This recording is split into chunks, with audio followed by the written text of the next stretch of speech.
Hi guys, welcome back to another Landmarks and Legends. We're following our bonfire theme this week. So there's only one legend that I can tell you about, and that is of course Guy Fawkes. Now, Guy Fawkes is the man who is remembered because he tried to blow up the Houses of Parliament along with some of his friends. And we make a model of him and we stick him on our bonfires every November the 5th and we burn him. Because he wasn't a very clever boy, really and truthfully. He was a bit silly, and I'll tell you why. Now, Guy Fawkes was born in April 1570 in York, and he was christened at the Church of St Michael the Belfry, which you can still see in York today.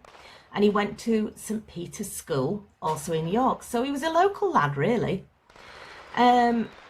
And of course, he's most remembered for conspiring against King James I and planning to blow up the Houses of Parliament.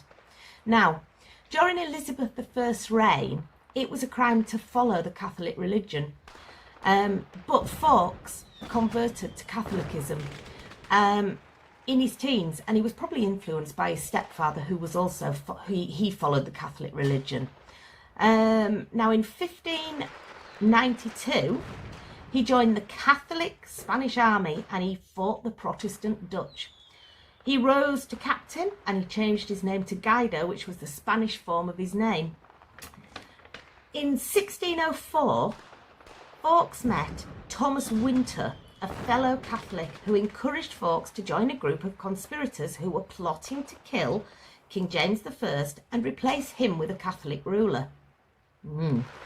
They decided that the best way to do this was to blow up the Houses of Parliament with the King and all of Parliament, all the nobles and the lords, all inside it. So they were going to get rid of them all in one fell swoop. Sounded like a good idea. So what they did was they hid 36 barrels of gunpowder in the cellars under the Houses of Parliament. And they planned to set it alight when James I opened Parliament on the 5th of November in 1605.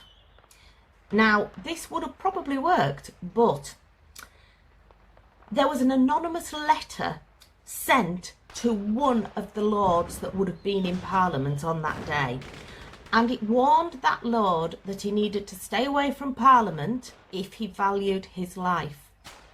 And they also told him to burn the letter after he'd read it. Well, that lord, he was quite well in with the king. He didn't burn the letter. He went straight to the king and he showed him it and said, look, there's a plot, something's going on, what are we going to do about it? And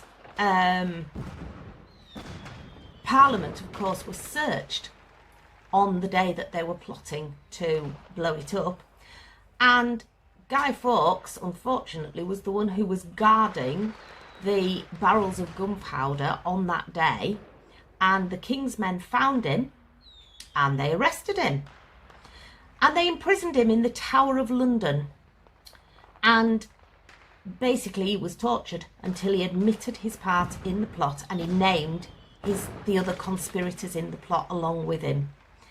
Now, of course, this was high treason.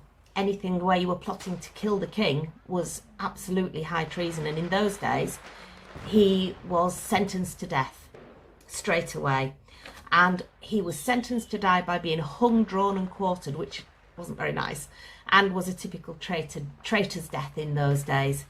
And so he was executed at Westminster on the 31st of January 1606, and ever since the story of Guy and the gunpowder plot has been told and remembered. And in the 19th century, it became customary to build a model of Guy Fawkes, and to burn it on the fire on Bonfire Night. And it was basically done from that day to this to mark the failure of the plot to blow up the Houses of Parliament. So there you go. That's why we have Bonfire Night. That's why we have Guy Fawkes Night. And that's why we burn guys on the bonfire. So there you go. A seasonal legend for you. Now, I'll be back very soon with some more landmarks and legends. But in the meantime, guys, stay safe, stay creative, and I'll see you really soon. Bye for now.